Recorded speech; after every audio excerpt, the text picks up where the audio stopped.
I'm Ashley. I work in the event planning field where I'm frequently in outdoor spaces with large crowds. I'm worried what would happen in the event of a mass shooting. What should I do if I hear shots ringing out? Okay, so the question at the end is, what do I do in a mass shooting and what do I do when I hear shots ringing out? So when I think of an event coordinator, and we could really all put ourselves in this scenario, because if you're going somewhere to an event, to a place, to a location, to a new environment, the second you walk in there, you have an opportunity to start taking in data, start taking in information. You know, very simply, where are my exits, where are my entrances, stuff like that. I'll get into detail, but you're an event coordinator. You have an opportunity here to be a leader, to take charge if something happens. So it's not just about you, but it's setting yourself up to help other people, which in turn is going to help you too. Because if you're already thinking about what do I need to do in this specific situation, you're going to be an asset. You're going to rise to the level of your thought and your visualization of something occurring. And again, this is not paranoia, guys. This is preparedness. This is our ability to take action ahead of time so that when it goes down, we are going to take the best action possible. One scenario that I want to talk about in a public arena, there was a place in Rhode Island called The Station, and they had a giant fire. This was while a band was playing, people were packed tight.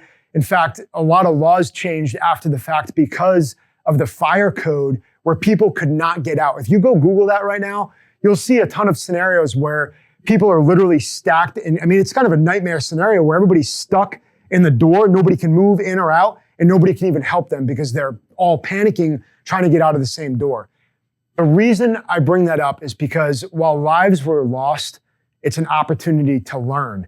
And I guarantee you, just like in a gunfight and in a battle, when I've seen overseas, just because the contact happens right in front of me, or the volley of fire, or the explosion, or the fire up on stage, the reaction is, oh, I need to get away from that. And that's not a bad one, but also experience tells me, okay, if I pause for a microsecond and I think to myself, where is the best route to go?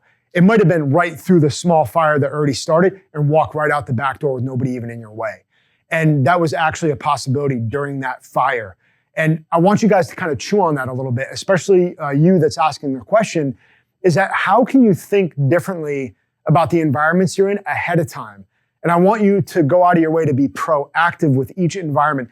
Take it as a challenge, make it fun, walk into each different place and say, okay, I know I've got to out right there. I know I've got to out right there. I know I've got to out right there. Just this building that I'm in right now, there's 3 doors that I have access to that are very quick, easy shot. There's also glass in this room right here to my left that I could easily break through and get out. So that's 4 right away. Now, if something occurs in a threat, I've already visualized that once. So as an event coordinator, take leadership, take ownership in the opportunity to really set yourself up. And then the leadership side of things, if something does happen, you could be the one to save lives. You could step up to be the asset, to be like, hey, you're going the wrong way. Listen to my voice, follow me, and then bring people to safety.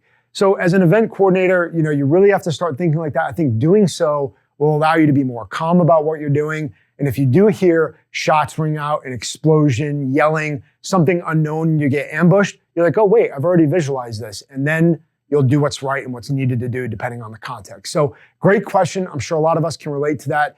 And I appreciate that because I'm sure there's a lot of people thinking about the same thing.